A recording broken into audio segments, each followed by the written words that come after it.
Hi అండి, welcome back to our channel. ఈరోజు వచ్చేసి నేను వంకాయ ఎండి చేపల కర్రీ చేశానండి. వంకాయ కర్రీ అంటే అందరికి ఇష్టమే కదా. వంకాయ కర్రీ ఇష్టపడిన వాళ్ళు అంటూ ఎవరు ఉండరు. అందులోనూ వంకాయలో ఇలా ఎండి చేపలు వేసి కర్రీ చేస్తే టేస్ట్ మామూలుగా ఉండదండి, సూపర్గా ఉంటుంది. ఎలా చేసుకోవాలో చూపిస్తా చూడండి.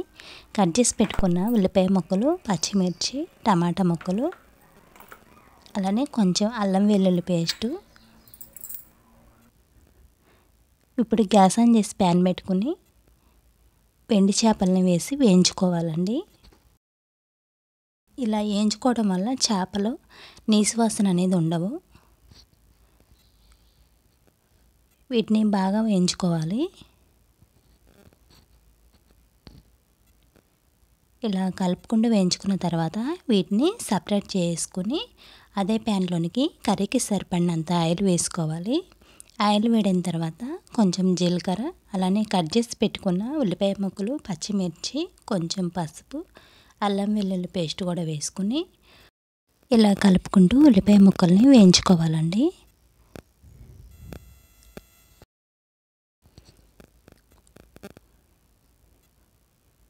చూడండి, ఉల్లిపాయ ముక్కలు వేగిన తర్వాత శుభ్రంగా కడిగి పెట్టుకున్న ఎండి చేపలను కూడా వేసుకుని 1 నిమిషం పాటు ఉడికించుకోవాలండి. ఇలా ఆయిల్లో వేయడం వల్ల చేప అనేది గట్టిగా ఉంటుంది. చూడండి, 1 నిమిషం తర్వాత కట్ చేసి పెట్టుకున్న వంకాయ ముక్కలను కూడా వేసుకుని అలానే టమాటా ముక్కలు, రుచికి సరిపడినంత ఉప్పు వేసుకోవాలండి. ఉప్పు వేసుకున్న తర్వాత ఇలా మొత్తం ఒకసారి కలుపుకొని, ఇలా చేపల్లోనికి వంకాయ కదండి, దోసకాయ వేసి చేసుకున్నా కానీ టేస్ట్ మాత్రం చాలా బాగుంటుంది. ఇప్పుడు మూత పెట్టేసి ఉడికించుకోవాలి. చూడండి, మూత తీసి చూస్తే వంకాయలు ఉడికాయి కదండి.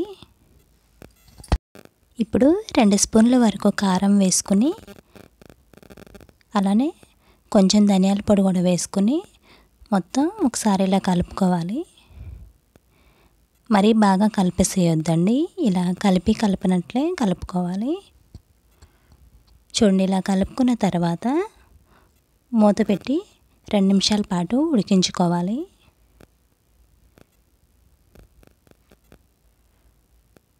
చూడండి, 2 నిమిషాల తర్వాత మూత తీసి చూస్తే కర్రీ రెడీ అయిందండి. ఇప్పుడు గ్యాస్ ఆఫ్ చేసుకుంటే సింపుల్ ప్రాసెస్లో సూపర్ టేస్టీగా ఉండే వంకాయ ఎండి చేపల కర్రీ రెడీ అయిందండి. మీరు కూడా ఒకసారి ఇలా ట్రై చేయండి. వీడియో కనుక నచ్చినట్లయితే ఒక చిన్న లైక్ చేయండి, షేర్ చేయండి, సబ్స్క్రైబ్ చేయండి ప్లీజ్.